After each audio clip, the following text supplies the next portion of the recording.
আসসালামু আলাইকুম, সবাই কেমন আছেন? আশা করি সবাই ভালো আছেন। তো এই যে আমি বেলকনিতে একটা কাপড় ধুয়ে রোদ দিয়েছি, এটা দিয়ে আমি চুলা মুছি বা ডাইনিং টেবিল এগুলো একটু পরিষ্কার করি। তো আমি এটাকে ধুয়ে বারান্দায় রোদ দিয়েছিলাম। এখন এই যে দেখেন টেবিলের উপর কত পরিমাণে থালা বাসন জমে আছে, এগুলোকে আবার ধুতে হবে। তো আমি এগুলোকে এখানেই রাখছি, রাতের বেলা যে সকালে ধুয়ে নিব, রাতে ধুয়ে নেই। তো এখন টেবিলটাকে আমি একটু ক্লিন করে নিব।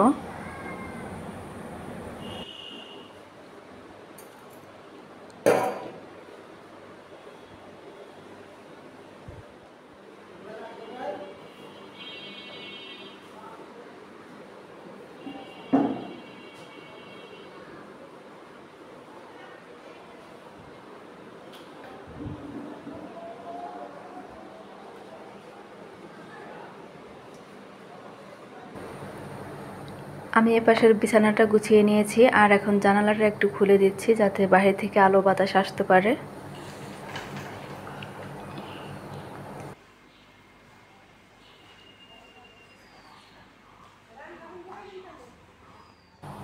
এই তো আমি এখানে 2 পোটলা গরুর মাংস বের করেছি, কারণ আমার মেয়ে আসছে, মেয়ের জন্য গরুর মাংস রান্না করব, আর রান্না করব ধুন্দুল ভাজি, ডাল।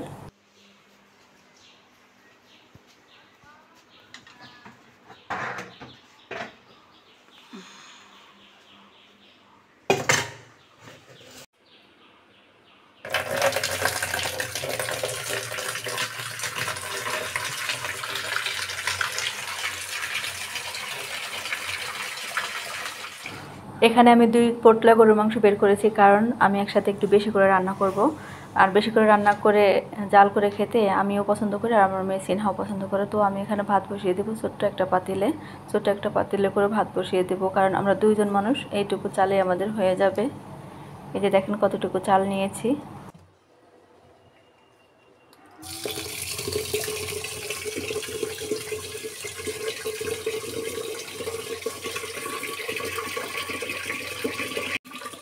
চালটাকে ধুয়ে আমি পানি দিয়ে চুলায় বসিয়ে দিয়েছি, এখন জালটাকে ধরিয়ে দিব।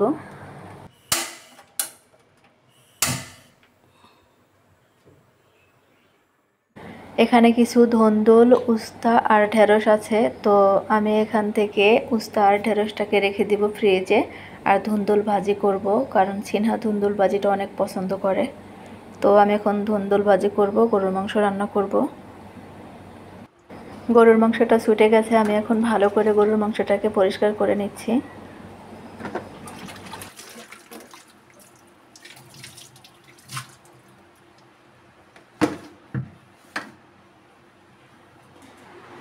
এই তো আমার মেয়ে দেখেন ফ্রেঞ্চ ফ্রাই বানাচ্ছে। এইভাবে একটু পানি দিয়ে গোলাই নিতা, কর্নফ্লাওয়ার দিয়ে একটু পানি দিয়ে গোলাই নিলে ভালো হতো।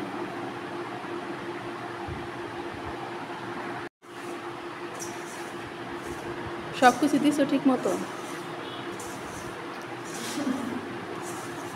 এগুলা এগুলা দেবা না?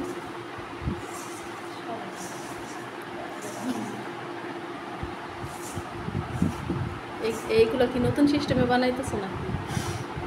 কিভাবে বাজবা?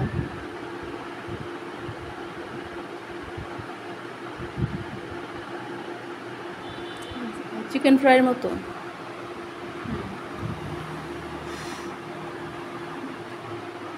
আচ্ছা থাক, ভাজার সময় আবার আপনাদের দেখাবো, দেখি কিভাবে ভাজি।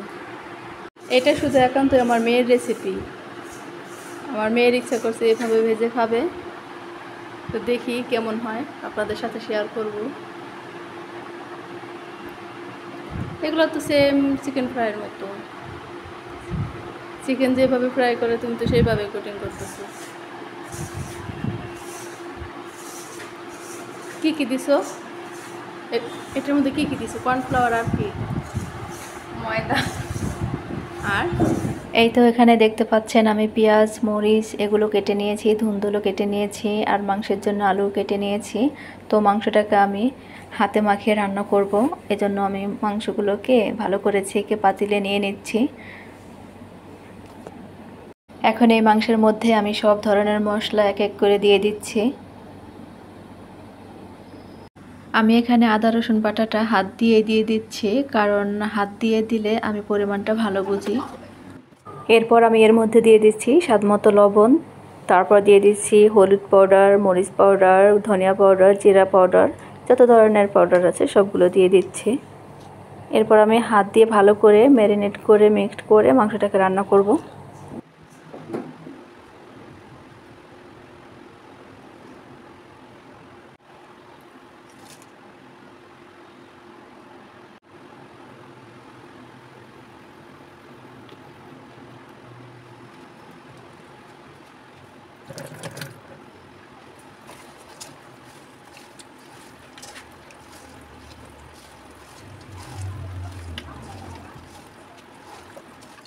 এই তো চুলায় আমি গরুর মাংস ভাজি দুটাই বসিয়ে দিয়েছি, তো এগুলো রান্না হতে থাকুক, পরে আপনাদের সাথে আবার শেয়ার করব। গরুর মাংসটাকে ভালো করে নেড়েচেড়ে কষিয়ে নিচ্ছি। এখানে দেখেন আমার মেয়ে ফ্রেঞ্চ ফ্রাই ভাজতে চলে এসেছে। এখানে শুধু ফ্রেঞ্চ ফ্রাই নয়, ও গরুর মাংস 2 টুকরা রেখেছিল, সেখান থেকে একটু পাতলা স্লাইস করে কর্নফ্লাওয়ার দিয়ে একটু ভেজে নেবে। তো এখন ওগুলোকে ভাজতেছে। আমার কিন্তু ওই চুলায় মাংস রান্না করা হয়ে গেছে, ভাজিও হয়ে গেছে। তো ও এগুলো এখন খাবে, ওর যখন যা মন চায় তাই করে। এই দুপুরবেলা এখন এগুলোকে ভেজে খাবে।